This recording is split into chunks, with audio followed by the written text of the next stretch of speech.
Hola muñequeras, ¿os acordáis de Paz? El bebé que hicimos hace un tiempo aquí en este grupo. Pues mirad, en esta ocasión he vuelto a sacarlo porque muchas de vosotras me habéis pedido que le hiciese pijamitas y he decidido haceros caso.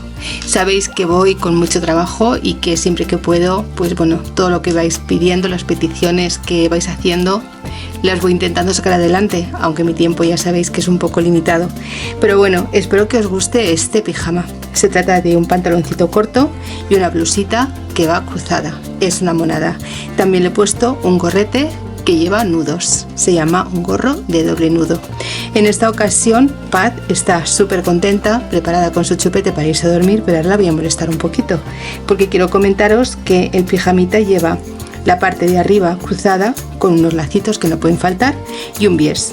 Le puse unos velcros para poder quitar y poner esta blusita tan mona. Como veis, queda súper graciosa. Podemos quitarla y ponerlo a nuestro antojo y seguro que a las nenas les encanta jugar con esta pequeña. Ella será el reto de este mes en mi grupo de Facebook, el taller de Amparo. Si tenéis hecho ya los bebés Paz y Amor, simplemente hacemos el pijama. Espero que os haya gustado este bonito modelo que he diseñado para en esta ocasión que lo luzca nuestra pequeña Paz.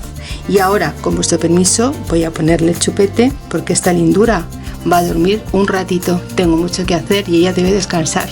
Si queréis hacer a vuestra Paz o si ya la tenéis y queréis hacerle este pijamita, ya sabéis, buscadme en redes sociales como el taller de Amparo, patrones y vídeos gratis. Nos vemos muñequeras, un besito.